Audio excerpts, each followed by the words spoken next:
Aujourd'hui, je suis ici pour vous présenter le nouveau guide de surveillance des chantiers de construction agricole, sur lequel j'ai travaillé en tant que chargé de projet à l'IRDA et Stéphane Godbout qui était responsable scientifique du projet. Donc, je vais commencer par vous présenter l'historique, qu'est-ce qui a mené à la rédaction de ce nouveau guide-là. L'histoire commence en gros en 2017. On a eu un événement ici à l'IRDA, un petit peu comme aujourd'hui, un symposium. Puis dans le cadre de ce symposium-là, il y a eu une première rencontre d'un comité de travail sur les bâtiments agricoles. Donc, il y a plusieurs consultants, probablement parmi vous qui étaient présents cette journée-là. Puis l'objectif de la rencontre, c'était d'identifier les points communs d'intérêt et les problématiques en construction agricole, puis aussi de préparer un plan d'action pour permettre le développement de la pratique.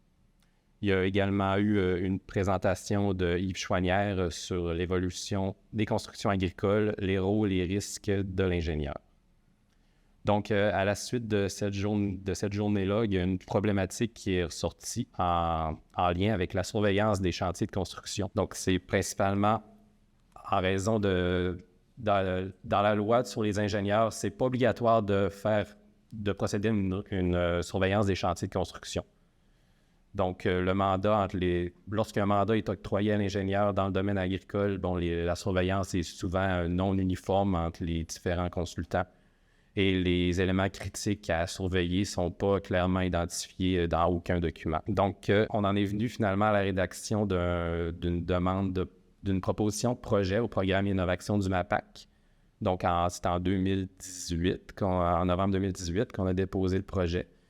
On a soumis une version bonifiée en 2019 et le projet a finalement démarré en janvier 2020. Donc, le titre du projet « Outils de suivi et nouvelles techniques en chantier pour accroître la durabilité des structures agricoles ». Je vais maintenant vous présenter le projet Innovation en tant que tel. Donc, tout d'abord, le but principal du projet, c'était d'améliorer significativement la durabilité des structures agricoles, entre autres par une meilleure surveillance des chantiers. Puis pour atteindre ce but-là, on a quelques objectifs spécifiques. Donc, tout d'abord, on voulait établir les points critiques en chantier, faire un inventaire exhaustif des pratiques, inventorier les guides de bonnes pratiques existants donc au Québec ou ailleurs en Amérique du Nord. Ensuite, on voulait finalement élaborer un guide consensuel afin de faire le suivi et encadrer la surveillance sur les chantiers. Et finalement faire le transfert adéquat aux professionnels et aux étudiants en génie. Donc, en ce qui concerne la méthodologie, tout d'abord, il y a un comité de suivi qui a été formé, qui comprend divers intervenants, de l'IRDA, de l'AIAC, des ministères de l'Environnement, du MAPAC et de 3 consultants agricoles au Québec. Des rencontres annuelles ont eu lieu entre février 2020 et octobre 2022.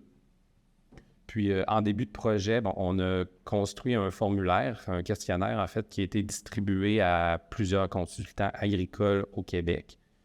Donc, le but du questionnaire, on avait différentes questions pour faire un inventaire exhaustif des pratiques de surveillance actuelles.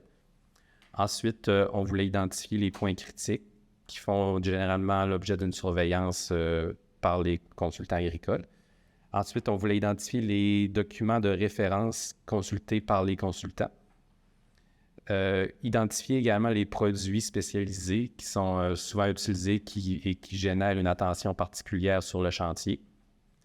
Puis, en fait, la compilation des résultats de ce formulaire-là devait servir à la rédaction du nouveau guide et de l'outil de suivi en chantier.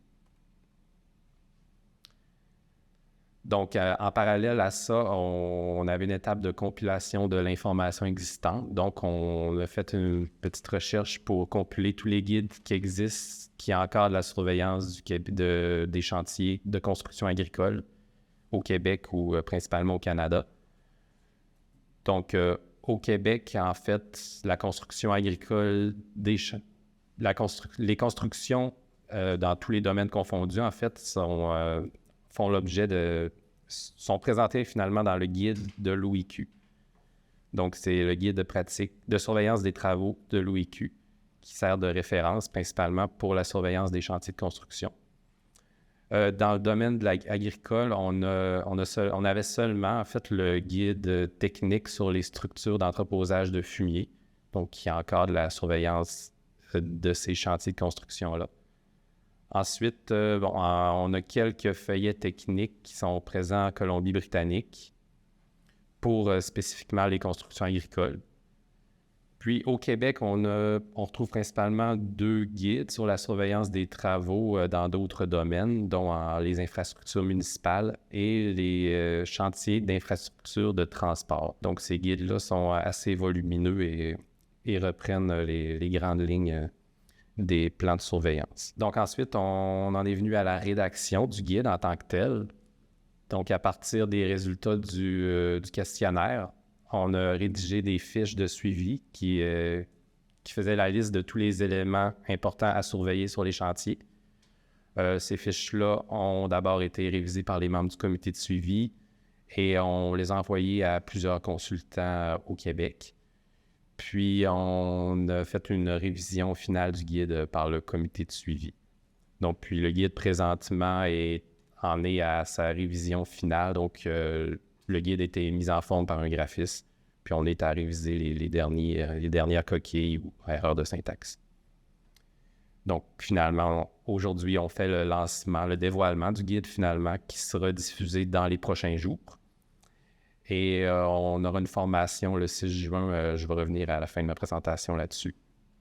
Puis, dans les prochains mois, l'information sera diffusée dans les cours de construction agricole à l'Université Laval. Donc, je vais maintenant faire un bref survol du guide. Je n'entrerai pas trop dans les détails, mais je vais vous présenter les principales sections. Donc, tout d'abord, à l'introduction, on présente l'équipe de réalisation, que plusieurs intervenants, comme je mentionnais tantôt, tous ceux qui ont participé de près et qui ont participé aux rencontres de suivi. On a l'introduction et la mise en contexte. Tout d'abord, on parle de la surveillance des travaux en général. Donc, comme je le disais tout à l'heure, donc on fait référence au guide de surveillance des travaux de l'OIQ. Également, on définit clairement les différents intervenants sur les chantiers. Donc, le maître d'œuvre, le maître d'ouvrage, les ingénieurs, les fournisseurs et les entrepreneurs. Ensuite, on parle des exigences spécifiques qui sont applicables aux bâtiments agricoles, entre autres au niveau de la conception des bâtiments agricoles. Donc, on réfère au Code national de construction des bâtiments agricoles du Canada. Et on définit également qu'est-ce qu'un bâtiment agricole selon les différents codes. Ensuite, on vient sur la surveillance spécifique des chantiers de construction agricole. Donc, on vient sur le guide de surveillance des structures d'entreposage de fumier, entre autres. Puis, un point important qu'on mentionne, c'est que pour ces structures d'entreposage-là, mais aussi pour les aires bétonnées qui sont en contact avec les fumiers, le ministère de l'Environnement va exiger une attestation de conformité en ce qui concerne l'étanchéité de la structure. Donc, c'est pour ça, dans ces situations-là, un mandat de surveillance est généralement octroyé. Mais dans les autres types de bâtiments, donc les structures de béton qui ne sont pas en contact avec le fumier ou les structures avec murs à ossature et les toitures, donc les mandats sont beaucoup plus rares dans ces situations-là. Donc ensuite, on parle du programme de surveillance des constructions agricoles spécifiquement, donc l'octroi du mandat. Donc, le mandat doit être octroyé afin de clarifier en fait les points de surveillance en chantier et finalement avec le client. Donc, lors de l'établissement du mandat, le programme de surveillance va s'établir généralement avec le client, mais aussi avec les maîtres d'œuvre et l'ingénieur. Donc, on va aussi définir l'équipe de surveillance qui est généralement formée principalement d'ingénieurs et de techniciens de chantier. On mentionne également, un point important, si le client refuse le mandat de surveillance, donc dans ce cas-là, l'ingénieur va être exonéré de toute responsabilité en ce qui concerne le contrôle de qualité et l'exécution des travaux de construction. Ensuite, lorsqu'on arrive au plan de surveillance, donc c'est à cette étape-ci, l'ingénieur doit juger de l'ampleur de l'activité de surveillance. Donc, il va définir, par exemple, la fréquence, la durée des visites sur le chantier qui est nécessaire selon l'ampleur du chantier. Puis, justement, dépendamment de l'ampleur, dans certains cas, seulement le mandat de surveillance va être suffisant. Puis, bon, dans cette section-là, on énumère les principaux éléments qui constituent le plan de surveillance. Ensuite, toujours dans le programme de surveillance, on parle de la présence de l'ingénieur sur le chantier. Donc, généralement, pour ce qui est des constructions agricoles, ça va être surtout des surveillances qui sont plus ponctuelles. Donc, puis l'ingénieur, justement, va devoir définir selon l'ampleur du mandat la présence sur le chantier. Puis, bon, dans certains cas, il va y avoir des résidences en permanence sur le chantier, mais c'est un peu plus rare là, dans le secteur agricole. Ça prend des chantiers de plus grande envergure. On fait aussi la distinction entre les observations et les inspections au travers du guide. Donc, pour que ce soit clair, on mentionne que les observations, ça consiste à observer la présence de différentes composantes, de noter les défauts. Et les inspections requièrent généralement plus de travail, donc ça consiste en des tests, des essais, des échantillonnages, des mesures. Puis finalement, en conclusion de cette section-là, on mentionne que le programme de surveillance ne relève pas les obligations de l'entrepreneur et du maître d'œuvre en ce qui concerne le contrôle de qualité. Donc, je vais maintenant présenter les fiches de suivi brièvement. Donc, ces fiches-là vont être utilisées par le surveillant de chantier. En fait, on reprend tous les éléments spécifiques qui requièrent une surveillance. Donc, c'est divisé principalement en 2 tableaux. Donc, dans le tableau 1, on parle des structures en béton, principalement qui sont en contact avec les fumiers. Donc, on a 5 tableaux qui représentent les 5 principales étapes de surveillance. Puis, dans chaque tableau, on liste les éléments de surveillance qui sont requis, puis également les sous-éléments qui requièrent une surveillance. Également, on présente de façon non exhaustive les différents équipements ou méthodes d'analyse qui sont recommandés pour chaque point de surveillance. Puis, on a également une colonne fréquence de suivi, donc qui doit être rempli par l'ingénieur surveillant au début du projet. Et la colonne fait part, donc, indique par qui la surveillance peut être faite. Puis, le surveillant va indiquer par qui la surveillance de chaque point a été faite. Puis on a également une section commentaire là, qui peut être complétée par l'ingénieur sur le chantier. Donc, si on a l'exemple de l'étape avant construction, donc c'est pour les structures en béton. On a dans le tableau 2 les éléments à surveiller avant la coulée de béton. Donc, les principaux éléments qui sont la préparation du site, les équipements d'évacuation des déjections, les drains périphériques, les coffrages, fondations, dalles ou murs, les armatures et les mélanges de béton.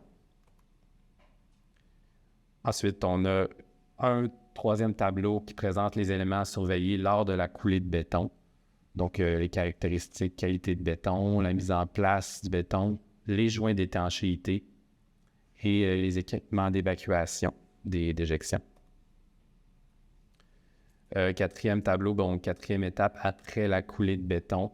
On parle de décoffrage et de cure de béton.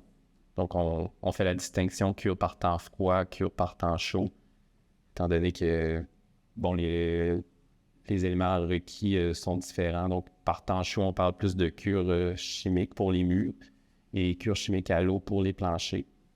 Alors que par temps froid, bon, il va falloir vérifier la présence d'isolants et de chauffage également. Et finalement, bon, pour les structures en béton, l'étape 5, après les travaux, donc les éléments surveillés, la sortie de drain, le remblai, les équipements d'évacuation des déjections, le regard, l'évaluation de l'étanchéité et les éléments de sécurité. On a un 2e tableau qui présente vraiment les éléments de surveillance pour les structures, par exemple les murs à ossature, les toitures. Dans le tableau 1, bon, ça concerne les charpentes, donc les charpentes en bois, en acier ou les charpentes en béton coulé ou en bloc. Puis le dernier tableau, les éléments de la toiture, donc les fermes de toit et les charpentes et toitures. Donc, j'ai passé rapidement, mais vous allez tous recevoir le guide là, dans les prochains jours lorsque nous allons le diffuser.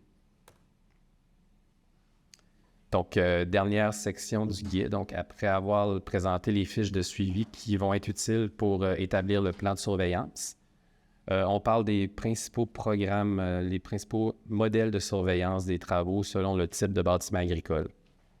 Donc, on retrouve une section tout d'abord générale qui parle de surveillance ponctuelle et surveillance en résidence, donc les circonstances qui requièrent chacun de ces deux types de surveillance.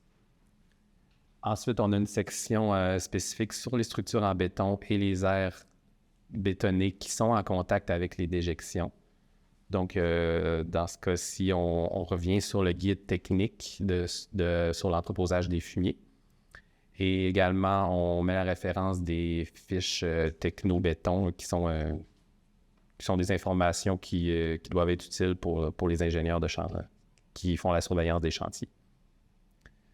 Donc, deuxième point, on parle du programme de surveillance et d'inspection pour l'étanchéité.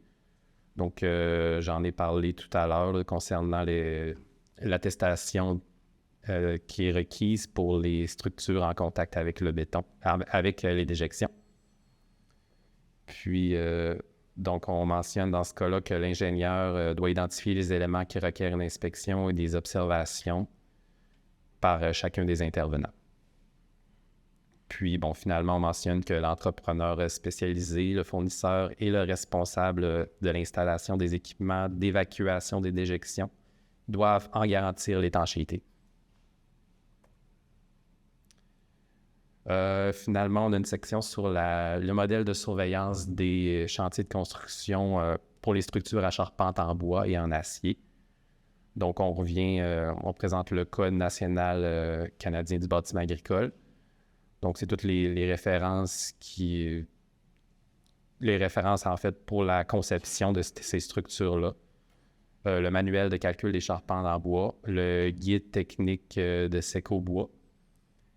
Et on mentionne que pour compléter la conception des plans de vie, l'ingénieur doit recevoir les dessins d'atelier des structures qui sont signés, scellés par un ingénieur de l'Ordre des ingénieurs du Québec. Également, en lien avec la surveillance des structures en bois, on parle de travaux de surveillance en génie et en architecture. Donc, par exemple, pour ce type de structure-là, le maître d'œuvre, le maître de l'ouvrage peut mandater un architecte pour réaliser un programme de surveillance en architecture. Donc, ça signifie que les travaux d'architecture vont être hors du mandat de l'ingénieur. Sauf que, si l'ingénieur peut observer des composantes d'architecture, mais il ne peut pas attester de la conformité de ces éléments-là. Donc, en conclusion, on pense que le guide sera un outil de référence indispensable pour les ingénieurs qui sont mandatés à faire la surveillance des chantiers de construction agricole. Ça devrait permettre également une surveillance qui va être plus uniforme entre les différents consultants au Québec. Et ça devrait à long terme améliorer la durée de vie des bâtiments. Puis également, ça va permettre également d'améliorer la formation des étudiants en génie agro-environnemental à l'Université Laval sur les constructions agricoles. Donc, j'en ai glissé un mot au début. Je reviens là-dessus. Donc, le 6 juin, on organise l'AIAC et l'IRDA une formation sur le guide de surveillance des chantiers à Drummondville, à l'hôtel Le Dauphin. Donc, la date limite d'inscription pour confirmer le nombre de repas est ce vendredi. Donc, j'invite tout le monde à s'inscrire dès que possible. Puis, lors de cette journée-là, on va avoir du temps pour discuter, donc, tout le monde pourra apporter ses commentaires et peut-être même dire ce qui fonctionne avec les avantages du nouveau guide et comment l'appliquer sur le chantier. Puis, cette journée-là va être faite dans le cadre de l'Assemblée générale de l'AIAC. J'aimerais remercier le programme Innovation du MAPAC qui a financé le projet. Également, les différents intervenants et consultants qui ont participé au comité de suivi et qui ont participé de près à la rédaction du guide. Puis, bon, aide également à tous les consultants parmi vous aussi qui ont participé à la révision du guide à un certain moment dans le projet. Merci. Donc, si vous avez des commentaires, suggestions ou questions, on va tenter d'y répondre le mieux possible.